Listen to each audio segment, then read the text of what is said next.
So let's get started with some more questions and answers from our Sync Academy members. Again, this is part of my new feature that I've just rolled out in the platform called Office Hours. So let's see if we can get into some more interesting questions and hopefully help all of you guys who are watching this get some direction and clarity in your sync licensing careers. Again, if you want to get your questions answered like this, you do need to be a member of Sync Academy. This is where you can get this kind of insight and guidance.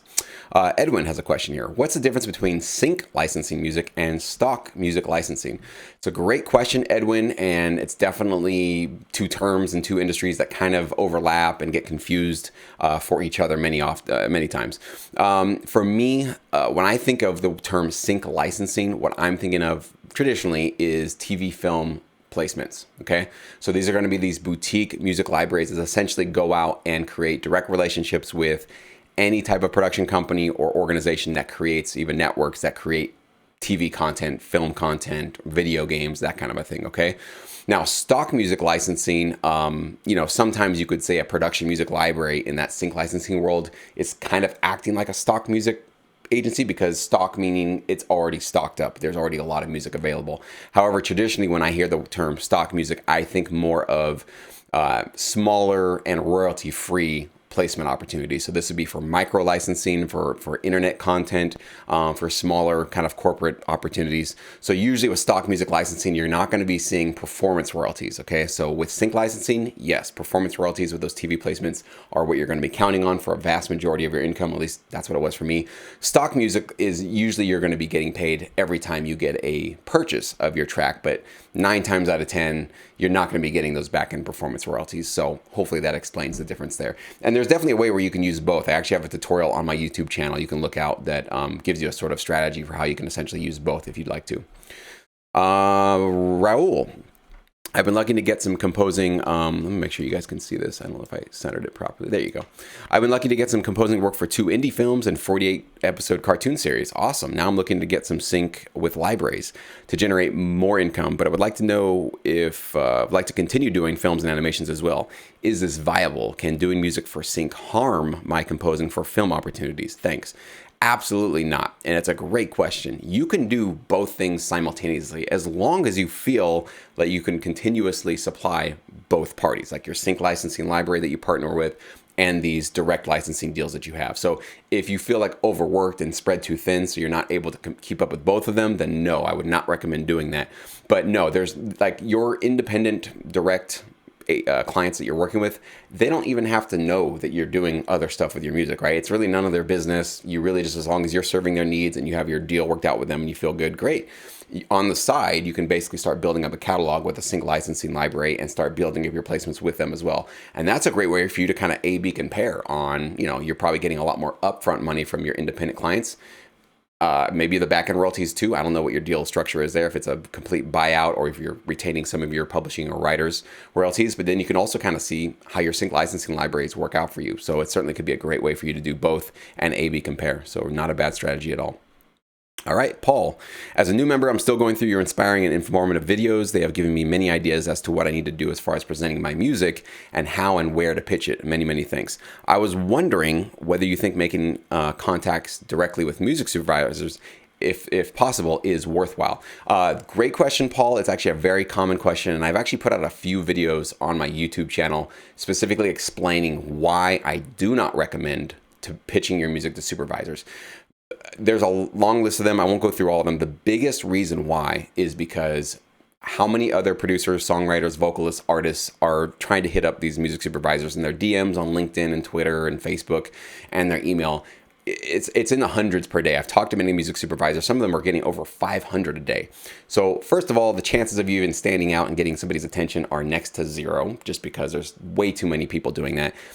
And on top of that, they usually don't work with people that are just randomly sending the music, because it's not that they might not love your music or be a fan of it, but they don't know you, right? They don't know if you've cleared all of your music. What if they don't know if you didn't have some ghostwriters or some co-writers or some bandmates or co-producers that you haven't gotten clearance from, and they're taking a risk by taking your music and placing it, because somebody else could come out of the woodwork and say, hey, that was my music and I didn't get paid for that, so I'm suing, right? So there's a lot of legal risks when music supervisors take music from people they don't know and from composers and songwriters like you and I. And most music supervisors are working anyways with production music libraries, the companies that I recommend you guys go partner with. So I do recommend go with the libraries. You'll have access to more supervisors that way and more clients generally. I don't recommend the direct approach. But if you want to learn more of my kind of argument for against it, against submitting to music supervisors, go to my YouTube channel and type in music supervisors. You'll see a couple of videos I put out on that topic. All right, Bruce has a question here. Any advice on selecting sample libraries? What's worth paying for and when can you get by with free? Awesome question, Bruce. So you are in Sync Academy. So the first thing I would recommend you go do is go check out our plugins and palettes series. So that's within our tutorials here into the courses section here within Sync Academy. Myself and I think 3 other sync licensing producers, we open up our DAWs and we show you exactly the sample libraries that we use, okay? Our guitars, our drums, our horns, our synths, everything that we can possibly offer to you in all the different genres that we produce, we give you all of those, and there's no affiliate links or any sort of promotional reason why we're giving you those. We're just literally opening up our tracks that have been accepted by libraries and we're showing you what we use. So there's a lot out there, but that's basically the best resource I can provide to you. Getting by with free, the only big concern I have with that, there can be some great amazing samples and sounds you can get that are for free and just kind of a free offer out there. I'm always concerned about, are they really legitimately cleared for use, right? Because these days, how easy is it to put up a website, get payments, and put up a sample pack that you call, free and clear for you to use commercially?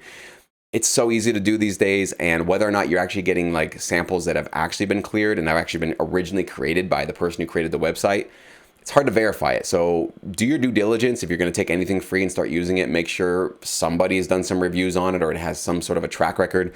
I wouldn't work with a brand new company with a brand new looking website that looks all flashy and you don't really know who these people are and what they're really offering you. It's too risky. You could possibly get into some trouble because they can literally just copy and paste an end user license agreement from another company, give it to you and say, hey, these are 100% cleared.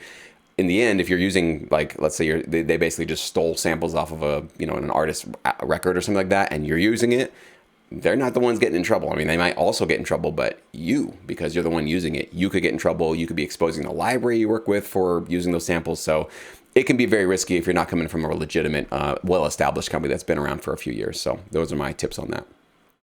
Guyman, how likely will an exclusive library accept a track that has been previously published for sale, but has not been accepted by another exclusive library? I would say if you're creating hot, amazing, high quality, licensable music, meaning that they feel like it can be placed with their clients, chances are very high that they'll take your track on. Now, whether or not they want those tracks to now be taken off of your sites that are streaming it or offering it for sale, that could be a 50-50 chance. They might be okay with it staying there as long as they get exclusive rights to put your music in the sync world. They might also say, you know what, we really would be more comfortable if you took that off of for sale and off of the internet in general and let us exclusively distribute your music. So you got to decide what you're comfortable with and what you want to do. But yeah, if the music is really high quality and very licensable, very high chances that they'll take it on and figure out a way to put it into their catalog. Absolutely. All right, Mark, I was wondering, say you have 3 completed albums, 10 to 12 tracks done, 3 different genres. When you approach a library, is it acceptable to submit all 3 albums for consideration, or should you limit to just one, even if they have all 3 genres in the current catalog? Great question, Mark. We actually covered this with a previous question in our last office hours video, but essentially when you throw all 3 of your albums at one library, you're putting all your eggs in one basket. So even if they're high quality tracks that you put together and you feel like all 3 of those genres can do well with this company, you really are putting a big gamble on all of your tracks going to one company. I don't think that's the smart move. I think the smart move is to give them one album, maybe 2, but probably just one, and then go find a second library and put another album in their catalog and then try to feed both of those companies simultaneously. And then you can A/B compare how well they're doing for you, like how they perform for you, what kind of placements they get, all that good stuff. So I would not throw all of your music into one company, especially, three albums. That's a lot of work. And hopefully they do well for you, but if they don't, you're probably signing a long-term agreement with them. That means that they get to hold on to those tracks for a long time. So you might regret that in the long run. All right, Christian, does an exclusive licensing contract with a library prevent one from releasing music commercially? I've come across many artists and composers in my research of libraries where I end up enjoying their music and find it on Spotify. Does exclusivity only refer to what music library or sync agent may or may not represent your music? Probably the most common question I get, Christian, glad that you asked it, and if anybody else is curious about this, I can't give you a 100% yes, libraries are okay with your music being out there on Spotify and for sale, like we previously talked about, or that no, they'll always want you to take it down. I can't speak for every single library because every single library will have a different policy on this, okay? I'll give you the odds is about 50-50. So with exclusive libraries, if you send music to them that's already released on Spotify out there and ask them, is it okay if I distribute my tracks with your company, granted that they like your music and want to accept it, you got a 50-50 shot. Half the time I think they're going to say, that's fine, keep them up there as long as we get to exclusively distribute them. Half the time they'll say, nope, we need to be 100% in charge of controlling and distributing your tracks. I've worked with libraries for obviously the 14 years I've been in this business, and I've seen about a 50-50 split. Some libraries are like, yeah, you could do this if you want to. I never did it. I just wasn't interested in releasing my music commercially. And some libraries I worked with actually released my music commercially through Spotify and all that kind of stuff. Of course, I was receiving a portion of any of those royalties that I was earning, but that was their choice because they had exclusive rights to distribute my music and they wanted to put it out there. So some of the stuff that you're finding might be the library themselves finding another way to monetize their catalog. So that could be happening. But no matter which situation you're in, you need to let them know and ask them if you're curious about this when you submit your music to them, and let them know either, hey, this stuff is already out there, or I plan on releasing this stuff publicly. Is that okay with this contract? So always be transparent, never do things behind their back, or never assume that something's okay or not okay. Just always talk to them and ask them. All right, George, here's the next question. Apologies if you covered this before. What's your view on need to have insurance against copyright claims for work that accidentally sounds similar to existing tracks? Is that an issue you've heard of cropping up much, or such claims very rare? Thanks. In our industry, George, very rare. I actually don't think... The only thing that I've heard of is a frivolous kind of nonsense lawsuit that was thrown at a music library owner that, it wasn't going to be a case that was going to stand up in court, but it was a headache. It was a nightmare for him to have to deal with. I've never had, insurance against like legal claims, that kind of thing. I've never had a copyright claim thrown at me, and I really haven't heard of any in this business. It's probably very, very rare that would happen.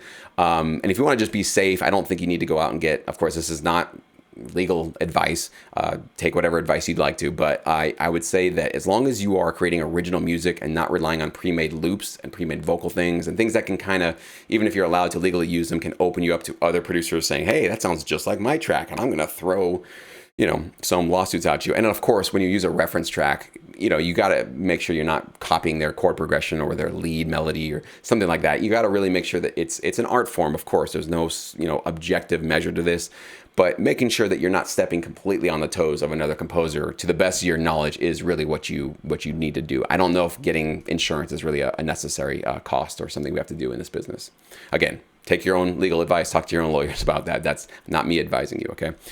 Brandon, is it professional to reach out to libraries and ask them which genres they're going to be looking for the next 3 months? Would they even respond to something like that? I'm brand new to Sync Academy, awesome resources and great community. Well, welcome, Brandon. Glad to have you here. I'm assuming you're talking about reaching out to a library before you have a working relationship established with them.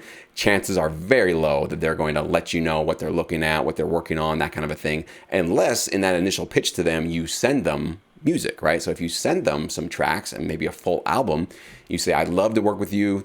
You're the company that I have my eye on. By the way, if you like my music, I would love to know what you're working on for the next couple of months, because I want to constantly supply you with new music. And the more you can give me an insight as to what would be valuable and useful for your clients, the better off it'd be for me. That's probably going to get much more of your positive response you want than, just kind of an anonymous person knocking on the door saying, let me know a little bit more about your inside business practice of what's going on with your company. They don't know you. They don't owe you that information. They don't know if you're going to flake out in a couple of months. So chances are you're not going to have that insight until you work with them. Now, if you get accepted by them with that album, definitely that should be your first question right after the acceptance email and you get your contract signed. What are you looking for the next 3 months? They should, if they're a legitimate company, let you in on that kind of information, because they need high quality music to serve their clients so that they keep those contracts secure with the people that they're getting music placed in those projects, right? All right, Michael Moore. Not the Michael Moore, of course. This is our Michael Moore from Sync Academy. When your album gets accepted into a library, do they pitch your tracks as a full album, or do they separate the tracks into their own playlists with other producer tracks? So they'll do both, Michael. So if you send them your full 10 or 12 tracks, many times they can package that up, throw some artwork on it, give it a title, and upload it right to their website. And it's boom, your own album essentially that can get shopped to their clients. That's very, very common. But also what they'll do simultaneously is they will create custom playlists, right? So maybe 3 of your tracks fit into some sort of a custom themed playlist. But like you said, maybe there's 3 tracks from another composer and another and another. So you'll probably have both things happening with a lot of libraries you work with. You'll have your dedicated album, which is just all you, and you'll have some playlists where those same tracks will show up, where they're sort of applicable and where the library feels like they can be useful for their clients. So you should be seeing both of those things happen with the right libraries. All right, Robert, if you've done a song as an artist project and already have it registered with a PRO, but have now remixed it for sync to include stripping out vocals and changing some of the arrangement instrumentation to make it licensable, is it okay to name it something different, or do you have to keep the same exact title and call it a remix? So this is one of these kind of gray areas where if you're going to do something like this, like take basically your artist track, redo it, change it up, change the mix, change the instrumentation, whatever you're doing with it, and then giving it to an exclusive library. We're going to talk about exclusive libraries, because if it's non-exclusive, you're pretty much free to do anything you want. It's non-exclusive, of course. But throwing it to an exclusive library, you need to let them know that that's what your situation is, that these were not tracks originally created for sync licensing or for this library, that these tracks were originally created for you as an artist, and that I'm assuming, I don't know if you said this, but I'm assuming you have this released somewhere publicly, like online, okay? If it's not released publicly anywhere, then yeah, you can basically, and you're going to kind of just like if it was never online, then yes, you could do something like this where you're basically saying, all right, well, we're kind of abandoning putting these out for the public and we want to basically make these sync tracks. Yes, you would basically just change the track title and you would register, or the library would usually register them before you with a brand new title. So you probably want to give them a new name as you submit them to the library, so that when they register them, they'll have a new name that they register and attach their publishing company to the registration, okay? But if it is available online, then you're going to have to let the library know that, right? So, hey, these are tracks that are online, but the versions we're sending you are remixed, they're changed. How would you like it? Do you want this music, first of all? And if you do, what are you comfortable with? Do we have to take those original tracks down? Do we just retitle them? So you just always need to talk to a library and ask them what they're comfortable with, because every company might have a different situation for that. Terry, do libraries care if I'm just doing music licensing part-time for now? In other words, I'm still working my day job and may not have a lot of availability to talk with the library during weekdays, and may have some limitations on how quickly I can turn things around. Will this make it difficult to have a working relationship with the library? Do I need to approach libraries differently if I know I'll have some of those limitations for a while? Great question, Terry. I'm surprised after all these years I've never received that question, but absolutely not. You don't have to approach them in a different way. In fact, all libraries pretty much know that if you're a music licensing producer for sync licensing, it's not your full-time job, at least not yet, okay? Because they all know it takes a long time for royalties to kick in. It takes a long time for you to build your catalog. 9 times out of 10, they know anybody submitting to them, this is not 100% of what they focus on. Of course, some of you guys watching this might be retired, might have a lifestyle situation where you can focus on this, more power to you. But I know that about 95% plus of you guys, you got a day gig, you got something else. Whoops, and I just lost my camera there. Hold on, let me see if I can fix that real quick. Let's do this one. I do appreciate you guys' patience as I fix this on the fly, because I hate having to edit stuff. All right, there we go. All right, is that intolerable? Is that okay? All right, we'll keep that one going. Let me close this real quick. All right. My apologies, guys. Hopefully that still looks okay, decent enough. I can probably even, yeah, we'll leave it like that. Okay, so yeah, it doesn't really matter. You can definitely let them know that you don't have to let them know, I don't think, that you have a day job. And chances are, when they reach out to you, it'll be a text or an email. As long as, at some point during the day, you can check your personal email or you can check your phone, you'll be able to get back to them in a decent amount of time, okay? Yes, there are going to be some tight deadlines in this business where it's like 24 hours, 48 hours where you got to get something done. Some of those you might not be able to help out on. Some of them, hopefully you will. I hope that you are able to sometimes just pull a little bit of a late nighter or an early morning to try to just give them something to say, hey, I'm on board with this. But they all know that we are starting out. We're going to be part-time music producers. They do not expect you to be 24/7 on call all the time. They usually have a good list of composers they can go to. So some people will be more busy during certain seasons or others. So yeah, it's a very normal thing. So you don't have to approach them differently. You don't have to let them know you're some sort of a limited producer because of your day job. We've all, essentially in the beginning, we had day jobs. So yeah, you're in good company there. All right, Peter, are boutique music libraries usually posting all of their work on the website? And what if the last video on their work is 1 or 2 years old? Could it be they're not active anymore, and should I avoid them? Great question. So no, I've never seen a library post all of their placements on their website. They probably can't because it's talking about tens of thousands of different clients and placements and TV shows that have had their music placed, and at least if it's a legitimate company. So they're not going to show you everything, but they'll show you probably the more notable ones, okay? Now, if it's been maybe a lot of their work is showing that their placements were a year or 2 years old, I probably wouldn't be so worried about that. That doesn't seem like a huge red flag to me because a lot of libraries are busy getting new placements. So they're not always going to be able to, man, I'm making a mess of everything in this live stream. I apologize. Thank you guys for your patience. It's usually that they're so busy working on getting new placements that updating their website is something they're not going to do every 6 months or even maybe every year, okay? 1 to 2 years old, not a big deal for me. 5, 7, 10 years old, that seems to be a little bit like they're either really dragging their feet on updating their website, and that's worrisome because even if they are active, why wouldn't they want to be showing potential new clients the new current stuff they're working on? So yeah, if the placements are in the 5 to 10 years old, I'd be a little more worried about that. It's kind of more of a red flag. I'd want to do some extra research to see, are you guys even in business anymore? But 1 or 2 years old, no, that's pretty recent. That's pretty relevant. And, a popular show that was a year or 2 years ago, still in the common consciousness in terms of that was a hit show, that was a hit movie, that was a hit video game.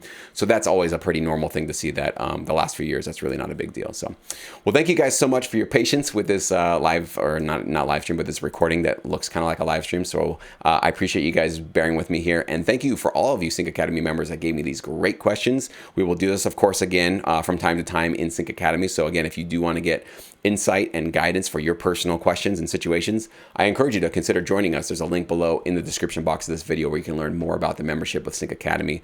We have some amazing new features going on this year in 2023, so we hope you consider joining us.